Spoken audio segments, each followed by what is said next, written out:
Hello, and welcome to Digging Deeper, the podcast where we dig deeper into the world of discipline-based education research, or DBER for short. My name is Zach, and I'm a molecular biology PhD candidate at CU Boulder, currently studying biology education. And my name is Ming. I recently received my PhD in biomedical engineering at MIT, after which I pivoted to start a career in DBER and teaching. Digging Deeper is our newest project where we seek to provide our community with insight into all things DBER. Whether you are seeking guidance on navigating career transitions to or through education research programs, or just looking for more information about what life looks like with a career in DBER, we're excited and grateful to have you join us. Each episode, we will be interviewing DBER professionals who are making a difference in science education. There are many paths to and through DBER, and we are excited to share guidance and wisdom to assist you in your journey. Today, our first guest is Dr. Sheela Vemu, who is currently an associate professor of biology at Waubonsee Community College. We loved talking with Sheela about her initiatives in centering community college voices in DBER, and also about her research into student study strategies. So with that, let's kick off and dig deeper with Sheela Vemu. Sheela, welcome. We're so excited to have you. Yes, thank you, Sheila. Thank you for inviting me to your podcast. This is perhaps my second podcast, so I'm a little nervous, but really excited to share what I know and what I see as the future of DBER in community colleges. That's fantastic. We're super excited to talk with you. And so with that, we'd like to begin by asking you to tell us a bit more about yourself, namely what hats you currently wear in both your professional and, if you feel comfortable, your personal lives. I do have a title, which is I'm the Associate Professor of Biology at Waubonsee Community College. And Waubonsee Community College is located in Sugar Grove, Illinois. And I have to tell people it's Chicagoland, but we are about 30 miles west of the city of Chicago. So we are nestled in the middle of the prairie. So it's a beautiful campus. And our college is a community college, so we do serve an associate's degree to our students. And many of our students do take classes in order to move on to a 4-year as a transfer opportunity as well. So I teach a lot of the biology courses, but I also think of myself as a teaching practitioner.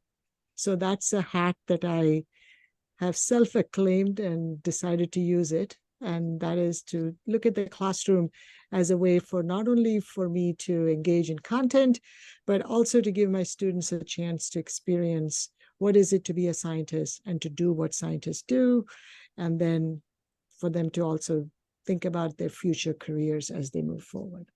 Yeah, that's awesome. And so one thing we'd like to do on this podcast is to begin by asking everyone what motivates them to do what they do.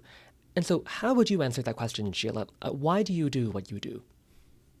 I came from a family of teachers, and I saw my mom grading papers. And as a 12-year-old, I used to help her with grading papers, adding up the totals. And if she would tell me the answers, I would just cross it off or put the tick mark to say it's correct. I saw my dad also being a teacher. So teaching was a very important part of my growing up. But the other piece that I feel the motivation of teaching at a community college is that we know that these community colleges are a distinct group of colleges, as we call them. Because the reason I say they're distinct, because there are around 1,400 community colleges in the United States. And they do provide students with a low-cost workforce training. They also do preparation for transfers. And simply, I think that it's a great space for lifelong learning. And what we actually know that really drove me to sort of think about community college was 40% of all undergraduates in the United States have taken a course at a community college sometime in their career. And I thought to myself that, coming from an underserved background, which I did, I thought to myself, this would be a great place where not only am I helping students, but I'm also teaching them skills that would derive some authentic scientific experiences for them. And perhaps I have a little slogan for myself that science is for everyone and everyone can do science. I love that. Community college is a wonderful place to engage in not only pedagogy, increasing access to science, but you're also an education researcher in this context too. Would you be able to describe a little bit to us about what that looks like as a DBER in the community college context? So when I started teaching at the community college, this DBER work was not part of my head. Okay, so Okay. I just jumped into the classroom and I started to teach.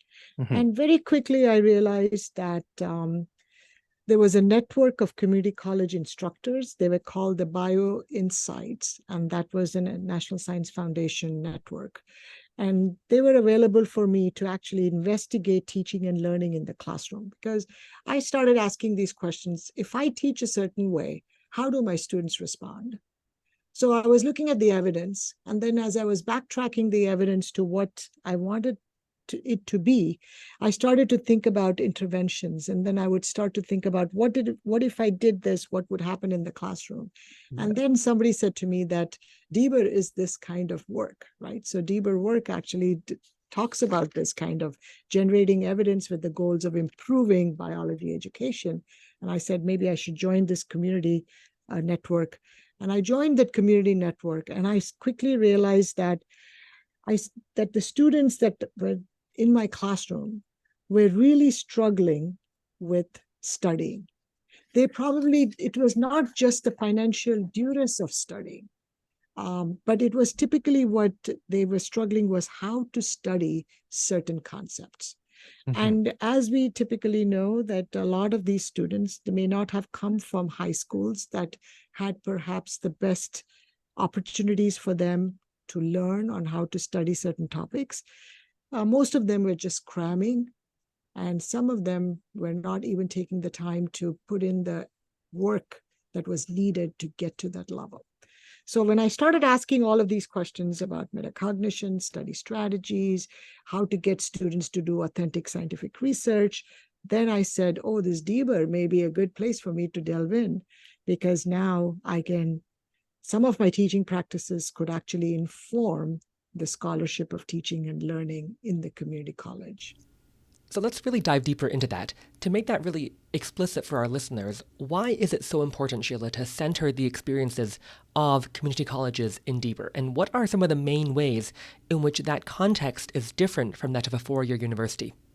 So when I am thinking about centering the experiences of community colleges, what we know typically is that community colleges serve a lot of underserved students.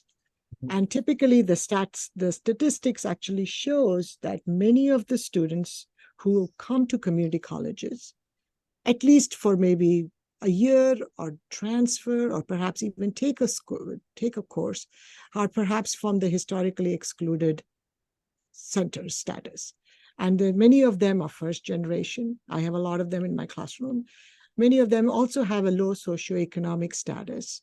And because of all of these and their familial responsibilities that they are very close to, and that's a very important part of their lives, they are not able to do what others would do, would be to go to a four-year university and start their college experience. So these students actually bring for us a significant emphasis on what we would think of as what is really happening in education in the United States, right? Who are the students in the pipeline that we can actually target? And what can we actually do for these students so that when they do transfer, which they will, because that's the goal of what some of them, I hope it is a successful and a fruitful transfer. It shouldn't just be a transfer where they just got transferred because they got a scholarship, but it's a transfer that they feel absolutely involved in that subject, belong to a four-year university, and also belong to science in general. So, which is why I feel like CCs are nearly invisible in the periphery of biology education research. And if you look at the stats now, you will see perhaps 3% of all biology education research publications perhaps are coming from a CC context. Thank you. This is a really important topic. What we'd like to do now is to take a deeper dive into one of your research projects. And in particular, you conduct research, education research, about student study strategies. And you shared with us a paper that you published recently in CBE Life Sciences Education about promoting high-impact study strategies. So tell us more about what that means. What is a high-impact study strategy, and why did you seek to conduct this kind of education research? So as I was looking through the literature to sort of understand, and then I found a few really good papers that sort of put together and said, here are some high impact study strategies that community college students can actually use. And one of them was spacing, that you just don't do cramming, right? Cramming versus spacing. So that Right. was one. And the second study strategy that we're thinking about was making sure that students are problem solving. So they are not just rewriting notes or just taking the time to just copy or reread chapters or just summarize everything, but they were testing themselves with practice problems and questions. And the third study strategy that we found that was really interesting, that was making diagrams, charts, and figures, right? You know, especially in the biology world, there's a lot of visual learning, which is added on to conceptual learning, right? So for students to be able to maybe not just copy a diagram, literally, but sort of draw out their explanation of how they would go from point A to point B, how would A become B, and how would B go to C. So these were the three strategies that I was thinking about from the literature. So my typical question was, what study skills do these community college students use? Because when I started looking up Google search saying, what are the research articles that we have on study strategies in community college? Hardly any.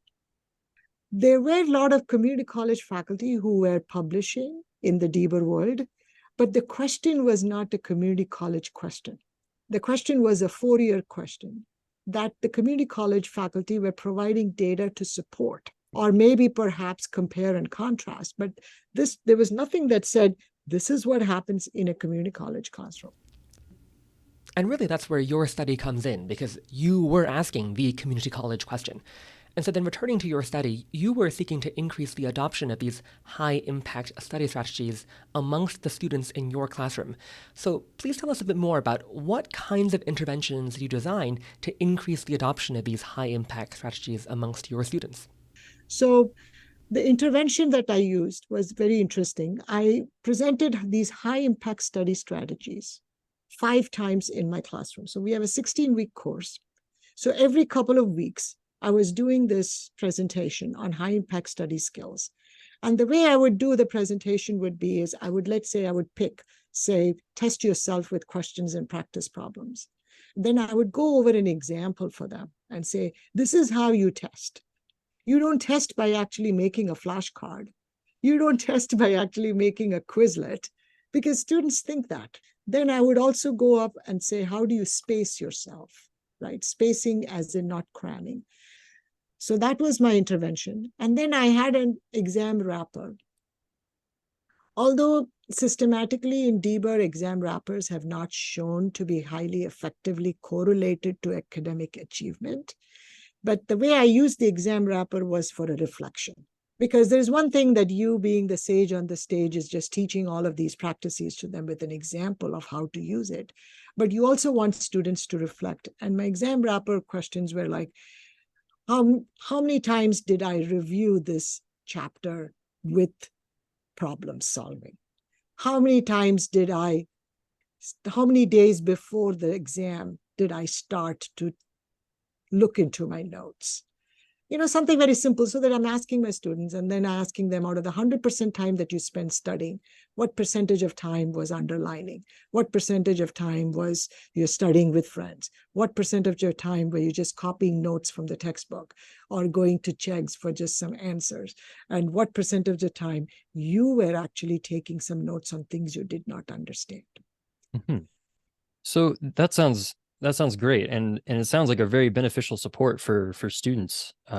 Did you get any feedback from your students directly about how they received this intervention? Interestingly, this is an intervention, and this study really helped me a lot, because we teach a lot of courses, at least I teach a lot of courses that are sequential, right? So they start with part 1 and they come to part 2. And when I get the students the second time in my classroom, I can really tell the students who took this class with me where I did the study and the ones where I did not, because the ones who have been in this class before, they've done this intervention, they would be like whispering to their student, like, she's going to ask us to do these problems and she's going to show you how to do it. So don't leave class 15 minutes before. And, those kinds of Yeah, things, right? that's And great. Yeah. then there would be a student whispering saying, don't make flashcards because she does not like flashcards too much. She only asks you to do flashcards for the anatomy part, but anything physiological, she will look at your flashcards in distaste. So hide it, or, so those kinds of. So That's I think that, excellent. Yeah. yeah, so I've had some fun thinking about this, right? So now I'm always Yeah. thinking about going into the classroom and have a chuckle thinking about some things that students talk. But there's one success story that I want to tell you is from Please starting this do. DBER work, I also started what I call was supplemental instruction, and that's like peer tutoring, right? All the students that really like this, not the Mhm, ones who already knew it, right? So the mhm. students who come in who already know these high impact study strategies, they do well in the classroom, right? They already on test one, they have a 92. So it's all about keeping that 92 and scaling it up to a 95%. And they leave and they're very thankful and they're good students. But Mhm. the student who sort of gets a 50% on the first exam and then gets this PowerPoint intervention and then this conversation and then comes to your office hours to really understand, what do you mean that you want me to write misconceptions? What misconception? About what? Biology? I mean, they don't even understand that it's a misconception between gene transcription and gene translation, right? So they're not even thinking that deeply. These students have all progressed to become peer tutors. So right now, after 5 years of doing this work, the entire peer tutoring is full of these students that I've had in my classroom. So That's every one of incredible. them, Yeah. yeah, they go to the tutoring center and they say, oh, we know how to teach the study strategies to our to others. We Yeah. want to be this. We'll be happy to play a part-time role and get some money involved. Where do you think this study needs to go from here? So there are likely ways that we can do better as educators, or perhaps change the ways that we intervene to provide better supports for students. What do you think are the directions that we can go from here? What I would really like to work on is the diagrams and drawing. Because sometimes when you tell a student to draw, they're just copying a diagram, right? So they're thinking of it as redrawing what is already in your biology textbooks, and biology textbooks are full of drawings. So they're redrawing the whole thing, and that is not drawing, right? When I say make diagrams, I'm talking of representational drawings and perhaps a concept map. So that would be very interesting if there is a way for us to teach students how to do visual representations of science processes. There is not a lot of literature to show how to teach a student to do this. And I'm sure Zack and Ming, you guys do it and you know how to do it. You can teach somebody to draw a concept map, but you probably cannot figure out what is the step-by-step process on how to teach that. Yeah, so I guess to wrap up our discussion of the study, let's say I'm an instructor of a class and I realize that my students aren't using these high impact study strategies. Based on your experience and also your findings in this paper, what would you recommend the instructor do? Like, how should we as instructors promote the adoption of these high impact strategies by our students? My first step would be, which is what I did first, was to pick one unit. Instead of just saying the entire course and trying to delve into so many different things, I would just pick one unit. And if that, let's say the unit is transfer of flow, let's say we're talking about flow or transfer of information, just pick one unit and then start to figure out which of these three strategies you really want to sort of focus on. Because sometimes when you start with spacing and then you move on to problem solving and then you move on to diagramming, students don't know which way to go, right? So maybe they'll have to just decide and say, out of these three, let me get my students to at least not cram, right? So that's step one. Then step two would be, can I at least introduce one problem solving strategy? So that would be today to start small, start with one unit, start with one course, not teach, because in community college we have a high teaching load. So there would be no reason to do it in all your classes. And when you start to pick the best class you can, where you're, as an instructor, your brain is also on fire, right? So it's a good place to be, because then you are excited, they're excited, rather than pick maybe an evening class at 7 p.m. and then you're saying, please be metacognitively aware. And they're like, let's go home. So that's actually a really great segue into the next part of our interview, actually, because what we want to ask you about now is more about your job in general and what your career pathway looks like. Because we anticipate that many of our listeners may be early career individuals like myself who are still carving out our path in DBER. And so I'm curious, what does a day in the life of a community college professor look like? Like you mentioned earlier, having a high teaching load, how high, and generally, what does the job entail? So the job of a community college faculty is preliminarily to do the best at teaching, right? So we are teaching practitioners, we are teaching faculty. And a job would entail that you teach about 3 to 5 courses, including labs and lectures. So unlike other places where you can offload a lab to someone, most community colleges, the full-time faculty will also run the labs. But there are exceptions to the rule where the labs in some community colleges are not taught by full-time. But most of the time, it's both lab and lecture. The second part would be that you do all your preparation for the class. You don't have the luxury of having a TA. So whatever you do prepare is what it is. And then whatever intervention you do, you'll have to figure that piece out. If there is papers to be passed out, or there's some things to be uploaded on Canvas, or there's a Google survey to be created, it's all your piece to do. And then in a community college, sometimes you do have the luxury of teaching in the daytime, but it also is when the maximum enrollment of students come to your classes. So evening hours of teaching labs and lecture till 9:15 is not uncommon. If there is a need for a Friday class, that's also a possibility. So you could have a whole week of teaching going on. And then your weekends would be based on getting prepared for next week, grading, making sure that you're up to speed with student emails. Because although our class sizes are small, we are expected to have this one-on-one connection with our students. We also have some responsibilities sometimes as community college faculty to prep for our labs. Many community colleges, or even some community colleges that sometimes don't have lab coordinators and lab techs. So we may be responsible for also starting our culture, making sure the labs are set up. Some colleges do have the luxury of having that as well. So it's all teacher-focused, student-focused, content-focused of what you're going to teach. As you can see already, the amount of time that a community college faculty may have in just looking at the literature and finding out what are all the research papers that are coming out currently, that kind of luxury is not available all the time. Great, thank you. That was a really comprehensive description. Is research a factor that plays into promotion and merit and tenure for you? No, it doesn't. So research is not required at a community college. So research is totally optional.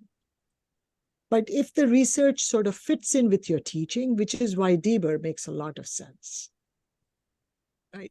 Because the DBER is the scholarship. You're asking a question about your teaching. So for me, it seems to be like a nice segue and a very nice synthesis of what I'm really doing. Instead of me going around every semester and just doing the same old thing and saying, why are students not performing? Either thinking that I'm not doing a good enough job or thinking that they're not well prepared. This gives me a space to reflectively ask this question at the end of every semester. I'd love to hear more also about your career journey, namely, what was your path between obtaining your PhD and now landing in the position you're currently in?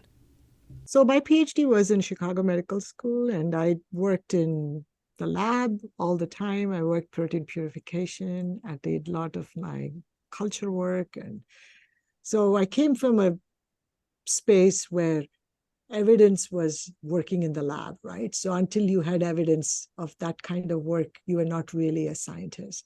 And then I went on to do some work in the industry. And I really liked the industry format, although it was not academic, but it was such a refreshing change coming from academia for so many years and moving on to the industry for a few years to work with. And I like that. But I suddenly realized that teaching and talking and explaining was the way I looked at the world, and communication was a very important part of who I was. And I started to do some teachings here and there, just perhaps on an evening somewhere, perhaps on a weekend. And I ran a math and science tutoring center for many years. And that was teaching students how to do simple math, algebraic math, and how to teach students how to study science. And this was just out of my own free will. And when I was doing that kind of practices, I realized that I enjoyed teaching and I enjoyed communicating the subject. So I started off as an adjunct at community colleges, but I also taught at a 4-year just to get a feel for what it is. So I was teaching at a local 4-year R1 university as a teaching lecturer in those large classrooms, talking to 300 students, having the luxury of a TA and all of those, and then also adjuncting at community colleges. So I did that for a good 4 or 5 years to get a feel for what does it mean to teach and where would I fit in with my personality. And I quickly realized that I liked small classrooms. I liked team-based learning. And I do like the idea of authentic scientific experiences for our students individually rather than in groups. And that's why I opted out to teach at a community college full-time, and I applied. And then it's been like 12 years. I've been full-time at Waubonsee Community College. That's awesome. incredible. A follow-up question I have to this is, I think a big theme underpinning this discussion is really making sure that community college voices are heard in the DBER field. And of course, you do research, and that's on top of your gigantic course load. And so I'm curious, how would you say the rest of the DBER community can best support community college faculty in conducting DBER and making sure their voices are heard in this field? I would say the first one would be to have some kind of a community college network, because it was part of being that network, which was CC Bio Insights, which was a National Science Foundation, RCN network, that I got acquainted with, right, when I started to teach. So that was very helpful to me, because when you have a network of community college faculty that are interested first in knowing about DBER work and thinking about evidence-based practices, that itself is a great starting point. So that would be my first thing, having a network like that happen. Number two, creating some communities of practice, right? Small ones. It doesn't have to be large. So I was recently in the organizing committee for the Midwest SABER. And the reason I wanted to offer that opportunity was because in spite of all the things I'm doing, I wanted to add one more thing to my life on a Friday, was because I thought to myself, this is how I can get the community college voice, right? I mean, if I'm in the organizing committee, then there'll be a voice there, and there'll be some practice or something. There may be some programming that may be helpful, and eventually. So I would say a community of practice. And, SABER has this SIGs, right? The special interest groups. And if we can have those special interest groups and community of practice organized asynchronously and meet once a year, that would be a great place for community college people, because asking us to come every couple of months somewhere to some conference is not the easiest thing to do. But asynchronously, I'm sure we can be part of something. So that's my second piece. The third piece would be that people who are already doing good DBER work, I would say invite a few community college faculty who are not just in your region. I think we sometimes become very region specific, or sometimes we also becoming who do you know kind of, I know Zach, so I asked Zach, who do you know? He knows 3 people. So by the time it's all about who you know, how you know, right? So instead of doing that, maybe we can just send out a call and say, who are the community college faculty who are interested in asking a question which is community college oriented? And then just collate all of this and then reach out to these faculty and say, hey, we are thinking of this proposal, or, we are thinking of asking this research question. Is there a way your voice can be incorporated instead of just saying, hey, here is a survey that you can distribute in your classroom? And so that we can get some data on what community college faculty think. Instead, maybe invite them to the table early on so that they can be part of that research question. Certainly, yeah. As we close, I wanted to ask, for those that are walking a similar path as you, what type of advice would you give to somebody who is interested in, let's just say that somebody is interested in getting to the position that you are at now, and wanting to make similar types of impact? If you think of yourself as a scientific practitioner, and you think of yourself as a teaching practitioner, science practitioner and a teaching practitioner, there's no better place than to be in a community college world where you have the influx of both of these streams of thought. So here are these students who are coming from marginalized and minoritized backgrounds who are attending community college. Many of them for whom you may be their first and perhaps the last contact of science instruction. And that can be a very deep and a very amazing responsibility if you think of it that way. And for many of them, you could also be that person who is leading them on to make a difference. As a community college faculty, we have very enriching, deep impacts that are very close to us very quickly. All faculty do have impact, right? I mean, it doesn't matter whether you are at which university or which type, but in a community college, the impact is very quick. Like, I do something, my student benefits, the family benefits, and I see that back into my community right away. So to me, I feel like somebody who's thinking about DBER work in a community college, your impact will be quick, it'll be sustaining, it'll be enriching, it'll make you sleep well at nights, and you will feel like the next time the student transfers to a 4-year, they're going to write you that nice email and say, oh my God, not only did I get the scholarship, I'm doing really well, I'm actually graduating soon, and I would want you to come to my graduation ceremony.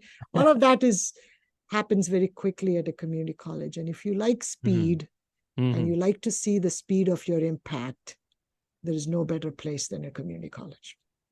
That is great advice. Well, Sheela, thank you so much again for joining us today. It has been an absolute pleasure to talk with you and have you share your experience, both as an associate professor of biology and an education researcher in the community college context. Thank you again for talking with us. And that was Digging Deeper with Zack and Ming. We'd like to thank SABER, the Society for the Advancement of Biology Education Research, for sponsoring this episode. SABER is a professional network of biology education researchers and practitioners. You can go to the website saberbio.org to learn more, access job postings, and view additional resources for professional development.